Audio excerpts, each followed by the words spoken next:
New Delhi, India became the first country to land a spacecraft near the Moon's south pole on Wednesday, a historic voyage to uncharted territory that scientists believe could hold vital reserves of frozen water, and a technological triumph for the world's most populous nation.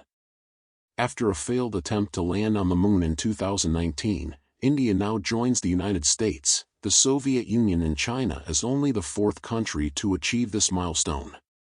A lander with a rover inside touched down on the lunar surface at 6:04 p.m. local time, sparking celebrations around India, including in the southern Indian city of Bengaluru, where space scientists watching the landing erupted in cheers and applause. The successful mission showcases India's rising standing as a technology and space powerhouse and dovetails with the image that Prime Minister Narendra Modi is trying to project, an ascendant country asserting its place among the global elite. India is now on the Moon. India has reached the south pole of the Moon. No other country has achieved that. "We are witnessing history," Modi said as he waved the Indian tricolored flag while watching the landing from South Africa, where he is participating in the BRICS Nations Summit. The lunar rover will slide down a flap from the lander within hours or a day and conduct experiments, including an analysis of the mineral composition of the lunar surface, said S. Somnath, chairman of the state-run Indian Space Research Organization. The mission, which began more than a month ago at an estimated cost of $75 million, is expected to last another 2 weeks. Somnath said that India would next attempt a manned lunar mission. Nuclear-armed India grew to become the world's fifth-largest economy last year, and the success of the lunar mission will likely help Modi's popularity ahead of a crucial general election next year. India's success comes just days after Russia's Luna 25, which was aiming for the same lunar region, spun into an uncontrolled orbit and crashed. It would have been the first successful Russian lunar landing after a gap of 47 years. Russia's head of the state-controlled space corporation Roscosmos attributed the failure to the lack of expertise due to the long break in lunar research that followed the last Soviet mission to the Moon in 1976.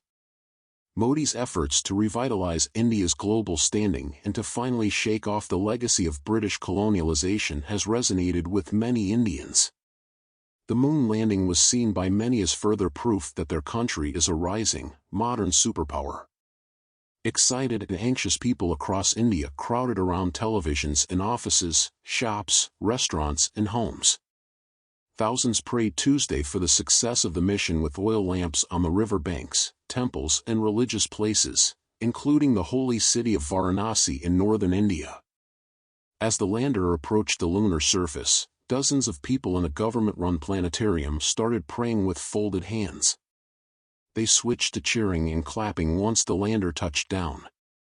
A man waved a banner reading "The Moon in India's Arms."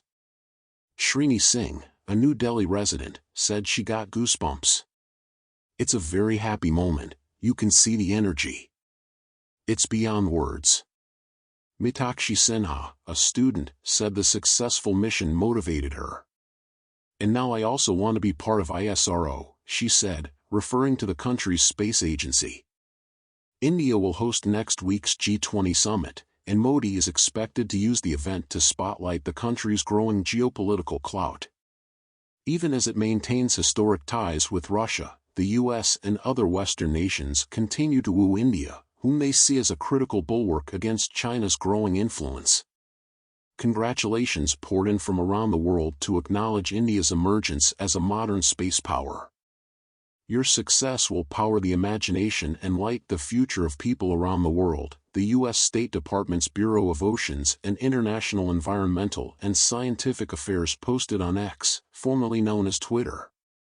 "Incredible." European Space Agency's Director General Joseph Ashbacher tweeted.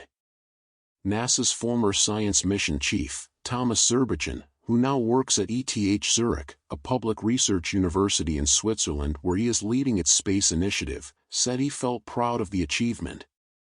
India's Chandrayaan-3 moon craft in Sanskrit took off from a launch pad in Sriharikota in southern India on July 14. Many countries and private companies are interested in the South Pole region because permanently shadowed craters may hold frozen water that could help future astronaut missions use it as a potential source of drinking water or to make rocket fuel. The six-wheeled lander and rover module of Chandrayaan-3 is configured with payloads that would provide data to the scientific community on the properties of lunar soil and rocks, including chemical and elemental compositions. India's previous attempt to land a robotic spacecraft near the Moon's little-explored South Pole ended in failure in 2019. It entered the lunar orbit but lost touch with its lander, which crashed while making its final descent to deploy a rover to search for signs of water. According to a failure analysis report submitted to the ISRO, the crash was caused by a software glitch. The $140 million mission in 2019 was intended to study permanently shadowed moon craters that are thought to contain water deposits and were confirmed by India's Chandrayaan-1 orbiter mission in 2008. But India's space program has been steadily advancing for years. Active since the 1960s, India has launched satellites for itself and other countries, and successfully put one in orbit around Mars in 2014. India is planning its first mission to the International Space Station next year, in collaboration with the United States. The anticipation for a successful landing rose after Russia's failed attempt and as India's regional rival China, which landed on the Moon in 2013, reaches for new milestones in space. In May, China launched a 3-person crew for its orbiting space station and hopes to put astronauts on the Moon before the end of the decade. Relations between India and China have plunged since deadly border clashes in 2020. Numerous countries and private companies are racing to successfully land a spacecraft on the lunar surface. In April, a Japanese company's spacecraft apparently crashed while attempting to land on the Moon. An Israeli nonprofit tried to achieve a similar feat in 2019, but its spacecraft was destroyed on impact. Japan plans to launch a lunar lander to the Moon over the weekend as part of an X-ray telescope mission, and 2 U.S. companies also are vying to put landers on the Moon by the end of the year, one of them at the South Pole. In the coming years, NASA plans to land astronauts at the lunar South Pole, taking advantage of the frozen water and craters. Pallava Bagla, a science writer and co-author of books on India's space exploration, said the Russian failure days earlier did not put India off. He also said lessons learned from India's failed mission 4 years ago were incorporated and a flawless mission was executed on Wednesday. Indians didn't get derailed. They continued the journey with strength and confidence that paid off, he said.